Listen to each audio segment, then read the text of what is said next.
topic is largely about life skills for independence. So here they're going to talk about how we'll empower our young people, our children with disabilities. Our moderator is the lovely Caudence Ayoti from Tanzania. She's the founder of Dyslexia Tanzania and also a tour consultant, but she'll tell us more about herself. She has speakers, Dr. Eric Endlich, Catherine Karoki, Rotarian Dr. Senthil, Kumar, and Koki, Kilonzi. Welcome, our moderator and panelists. Over to you, Caudence. Thank you. Thank you so much, Saum, for the warm welcome. And I must admit, I'm quite honored to be a moderator for this session. And it's a very key session that is very personal to my experience as a parent of a dyslexic child. So to start with, I will just share my brief experience.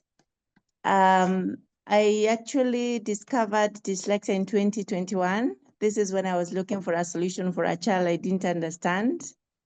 And as an African mother, you know, we are how our parents raised us. And so parents in the platform, what you do to your child will make them behave in a certain manner when they become parents as well. So for me, our dad used to really beat us up when we don't understand things. So as a mother of a dyslexic child, I was also behaving like my dad. So when I'm teaching him, he can't understand. I thought beating him would make him understand faster. So I was struggling with him until 2021. And as a tourism professional, I met this client who was very happy with me and was like, Caudence, what can I do for you? And at that point, I was looking for a solution for my son. So I'm like, here is a chance to share my experience and maybe get a solution. So when I shared what I see in my son and the schools, at that point, he had been told by his school that he can no longer learn, he's unteachable. So I was like, okay, so let me explain this. Maybe if he's a health professional or an educationist, he can help me out. Explaining like this, she said, you're explaining dyslexia. This is the first time I heard about dyslexia in 2021. And what I did quickly, I drafted a message, which I shared in my platforms and started a support group, which exists until now. That support group translated to Dyslexia Tanzania. We have reached more than 10 million people, spreading awareness. We have an online school where we create awareness every Tuesday, 1 hour. We have a session. We just ran a marathon of 450, up to 500 people last Sunday. So we are here to create awareness. We are talking about inclusive education. So that's me briefly. And with me, I have quite a diverse panel who are going to discuss life skills. Just to say something about these life skills, actually, we were trying to figure out what can my son do? What can our son do? Me and my husband were like, this boy, now that the schools have said he cannot be taught, he's unteachable. How will he lead his life? So when I was told to moderate this topic, I was like, wow, maybe it's a chance for me to figure out, and my husband, what can our son be when he grows up, when he becomes an adult? Is there something he can do to earn a living for himself now that his education journey has been quite hard, quite difficult, even for us as parents? At times, we never wanted to go for his results at school because it was always, he can't do this, he can't do this. It's like there's nothing he can do. So we were like very, very much concerned as parents. So this session really is very, very important for me also to learn from the diverse panelists that I have. And I'm really eager to hear what they have in store for children like ours and many other children who need solutions, whose education journeys are not very smooth. So that's a brief introduction. My panelists are going to introduce themselves. And we already spoke. They're going to start with, in an alphabetical order. We're going to start with Catherine, Eric, Koki, and Senthil. Over to you, Catherine. Introduce yourself briefly before we go into questions. Welcome. Sure. Thank you so much, Caudence, for that brief introduction. So I'll introduce myself. I'm Catherine. I'm the CEO and Head of Partnerships at Mtoto News, a child-led digital platform that leverages technology, data, and storytelling to amplify children's voices and advocate for their rights. We work directly with children with consent from the parents, educators, and caregivers to ensure their voices are heard and that they are not seen as mere spectators in decisions that affect their lives. Since we are leaving the world to them, I believe in engaging children from a young age to help them build the confidence, knowledge, and agency needed to shape a better future. My background is in strategic leadership, advocacy, media planning and coordination, and product management. And I collaborate with partners to influence policies that prioritize children's well-being. I'm passionate about using the power of media, innovation, and storytelling to show children. So a brief about our organization. So we are a child and adolescent-centered digital and media company that leverages on technology to build movements and connect children and young people to policy and decision makers across the globe. We aim to make significant changes in the lives of children by making them visible in political, corporate, economic, social, and development discourse. We use the influence of technology to reach and connect policymakers, project implementers, media, and children. We work with children. We are very much child-led, and we work with children from the age of 8 to 17 years. And this is basically, before we start working with them, we take them through a training.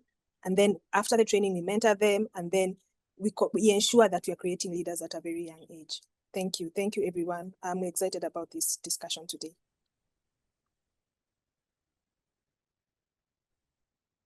Thank you, Catherine. Over to you, Dr. Eric. Very cool. That's a hard act to follow. Great stuff.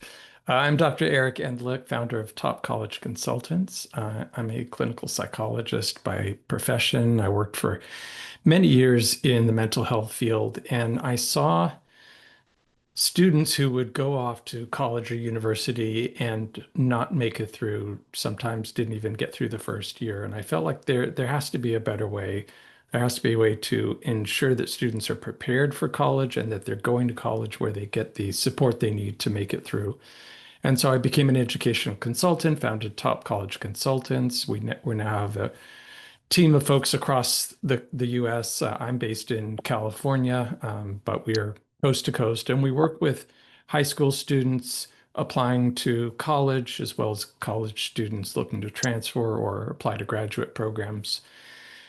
Primarily students with disabilities, learning differences, and other kinds of issues, mental health challenges, and help them figure out what skills they need to build while they're still in high school to become college ready, find colleges and universities that can support them and help them complete the applications and do whatever they need to become completely college ready. So that's it in a nutshell. Thank you, Dr. Eric. Koki? Greetings, everyone. My name is Koki Kilonzi Kahakwa, and I'm the founder of Nimo Africa, which is in Tanzania, in East Africa. For a very long time, close to 8 years, my job was awarding scholarships to students. And so that meant I was the person that would say no to a lot of them. Yes, yes. Okay. Yes. So like I was saying, I've worked in the education sector for a very long time in the NGO world. And my job was to award scholarships. I would get students of all walks from the country of Tanzania, and I would basically go through some policies and guidelines to say who would get a scholarship and who would not. And for all those years, I was very unsatisfied because I knew there were students that probably didn't do very well in the last exam before the interviews. And for that, they just missed out on a great opportunity for somebody to hold their hand and, work with them. And so I began to break a few rules in my office. And I would take students that did not really quite meet this, the requirements, but they really deserved it. They needed somebody. They just needed somebody to believe in them and to work with them, to mentor them. And surprisingly, these students would do very well. So I was trying to prove a point, which it shouldn't be the essence of our lives, to prove to people that this can be done. But I did it, and the numbers kept growing, and I couldn't handle them. I would be sponsoring a lot of students personally, so after a few years, probably 3 years to 4 years, the year 2020, something amazing happened. A student who did not deserve the scholarship and was in the program because I put them there, became the #1 student in Tanzania. They topped the whole country in art subjects. And because of that, everybody now was happy. They were, running everywhere, interviews, breaking headlines. But still, I felt this is not right. If this student nobody believed in them, if I did not give them this chance, which they clearly did not, deserve according to the rules, they would not be here. And so I chose a path that was hard and difficult for me at that time, and established an organization that is NEMO Africa. And so today I'm here among all of you and many other people, great people, experts, because of NEMO Africa, which believes in students that otherwise nobody would look at, nobody would consider. A lot of scholarships go to top performing students, but there is a lot of students failing in their exams in Tanzania, the first ever level, the primary school level. And so because of that, I founded NEMO Africa to be able to listen to these students, the students that nobody is looking at, the students with learning difficulties and other disabilities. So we work with these students and help them. So thank you so very much, Caudence and everybody else. I'm happy to be here. Thank you. Thank you so much, Koki. That's an amazing introduction. I'm looking forward to learning more from you. Let's hear what Dr. Senthil has to say as part of his introduction. Welcome, Dr. Senthil. Namaste and Vanakkam from India. I'm Dr. Senthil. I'm a founder and a chairman of an alternative school for children with specific learning challenges. See, for me, it's all started like for everyone. I found myself having some kind of a difficulty, but I didn't know whether it was a difficulty or a challenges. But I have to go through the college school system, then college, and find myself what was exactly happening to me, like why I was also struggling on certain areas when I was able to do on certain things very well. So that's where from business management, I shifted to medical and psychiatric social work, wherein started getting exposure by visiting schools in and around our town. And I felt there was a serious disconnect between the school, the management, the teacher, the parent, and not having a awareness at all. So seriously, that's where I thought, okay, this is one area where children have a lot of potential, but they are not been identified, wherein assessments were not there or the professional people were not there. So that's where, okay, I thought it and I need to do something for this particular group. So I completed my education, then did my PhD, wanted to start something. So I started on my own. This is my 25th year. We are celebrating our Silver Jubilee. So it's good that we were able to work with children, not only on the educational side. So we created an alternative school wherein education, vocation, then the technology, then being with the community is part of the entire learning for the children. So children started exploring a lot of things. And today, as per the skills, we identified much earlier and we train them on that. And we also give them, we work very closely with the parents, which is very important. So that's the reason I work with schools, college, and corporate. So this is what the brief work that I'm doing. So I'm very happy to hear from all others on a differential things. Thank you. Thank you so much, Dr. Senthil. What a panel. So we have someone from Toto News with a background of journalism supporting children. We have Dr. Eric preparing children to be ready for college. We have Koki assisting children with learning disabilities. And we have Dr. Senthil with a school that supports children with learning disabilities. So to start us off, my dear panelists, I would like to know, what skills do you think, how can schools and communities better integrate life skills into everyday learning rather than treating them as separate lessons? This question goes to all of you. It's an opening question. I'm repeating it again. How can schools and communities better integrate life skills into everyday learning rather than treating them as separate lessons? We will start with with Catherine.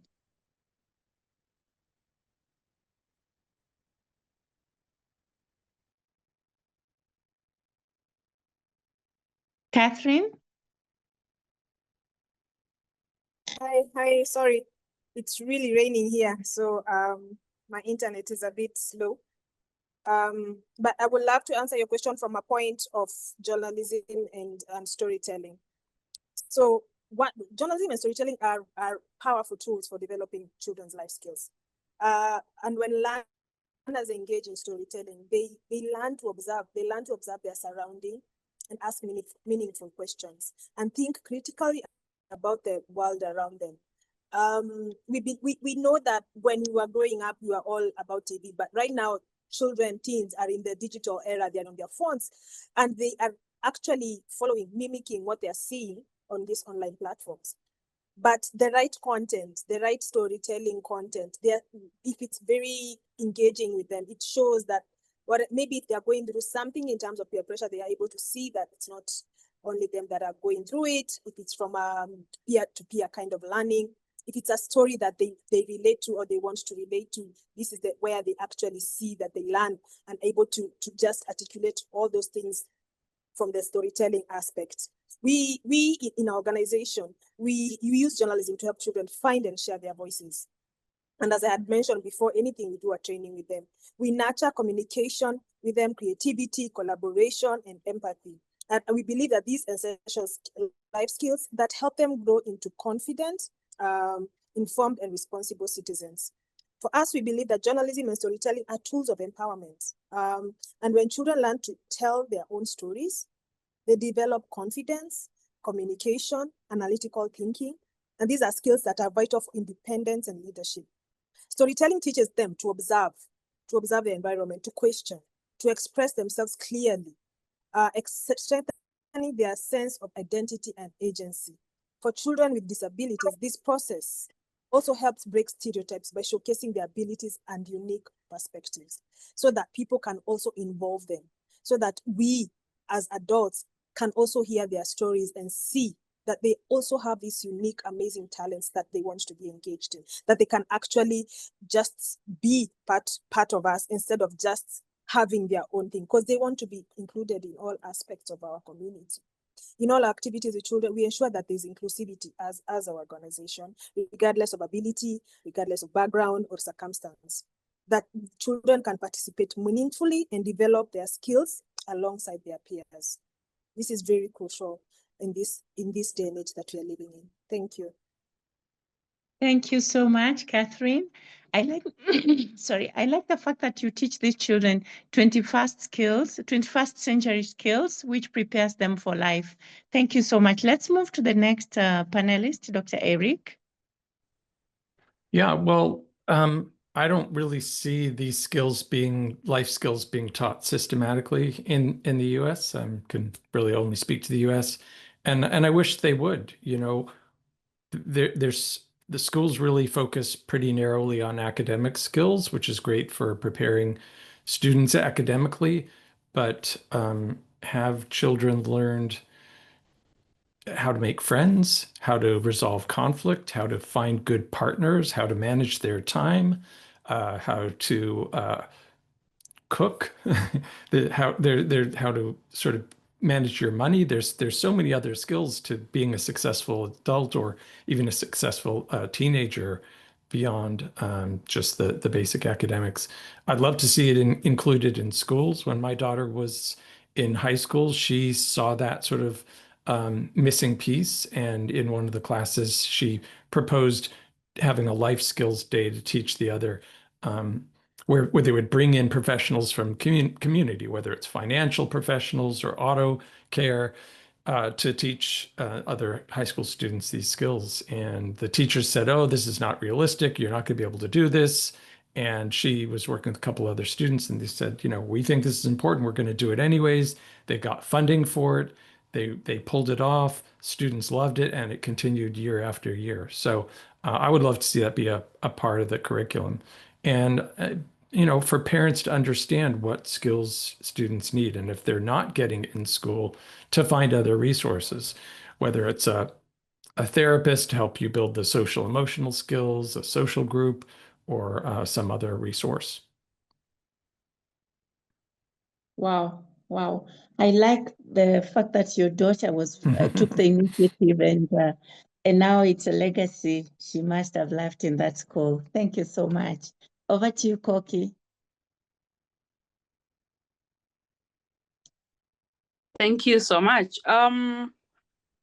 Speaking from my perspective, the country in which I work, and probably also the one that I come from, life skills when I was growing up, when I was still very young in the lower classes, I remember I was in a government school and we were taught how to farm. We would have small plants growing in tins behind our classroom. We learned basic music concepts and stuff like that. But then with time, these subjects were removed from the curriculum, and they created a big gap. In my own experience, speaking from my personal life, I love farming. I love to garden. I just want to have that one small tin at the back of my house, even if it's in my apartment or something like that. But as a child, as a student in the country, I was denied that. And so right now, as we speak, our government here in Tanzania has implemented a new curriculum, the competency-based curriculum, the CBC, which will probably bring us closer to something that was like it was before, but we still won't get these life skills as they should, And so people like us who have alternatives like NGOs working with schools have now been forced to tailor-make programs, which again, the disadvantage is that they are after-school programs.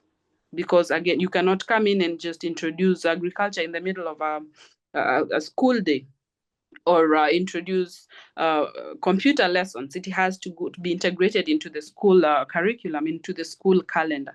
And so it's not easy, but we're trying to help these students right now by creating programs. Like Nemo Africa has this flagship program called the Nemo Clubs, in which we've come up with a program to help students to learn, whether they are book smart, like because they have A's, they get A's here, we call them division 1s, where you get straight A's, and others that get 50%. There are some who actually don't get to even 20.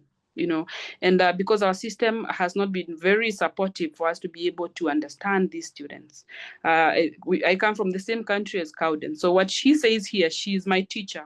The first time I heard about dyslexia was when she talked about it so passionately that I actually realized that my elder brother has had dyslexia for 42 years. And he was forced into the same curriculum. So coming back to what Nemo Africa is offering now is we are trying to bring these programs alongside other organizations, after school hubs that will teach students life skills. We use tools, we use activities like agriculture, where we use the school gardens to teach them advanced gardening skills, modern farming skills, because farming is something that they do in the community. this community here, most part of Tanzania, the agriculture or farming is the main activity. So we use that. So it's things like those that are helping us to integrate it into the school curriculum. Thank you so much, Koki. Thank you so much. Amazing to learn that you're starting clubs. Clubs actually last very long. It means the students who are enrolled, they will continue the clubs, and this is a very good way to pass on knowledge from generations to generations. Dr. Senthil, how can you answer this question? How to integrate life skills? Welcome. When it particularly comes to India, every culture, every community has their own skill sets. It's been passed on to generations. Like, for example, like when I was growing, my mother used to do one beautiful baskets which can be taken out to buy things like. So that's part of our community wherein children, whether they are boys or a girl, they have to learn that. So as a group, when you're going to do that activity, you're going to take up a lot of discussions. You're going to do, you're going to talk a lot of stories by which your communication, your problem solving, then coming into social group, how to understand each other, empathize. Everything happens through this one activity, which even today, my mom is around 74 years old. Still, she is doing it. And one of the activity when I was in, I think 8 years, I wanted to learn bicycle.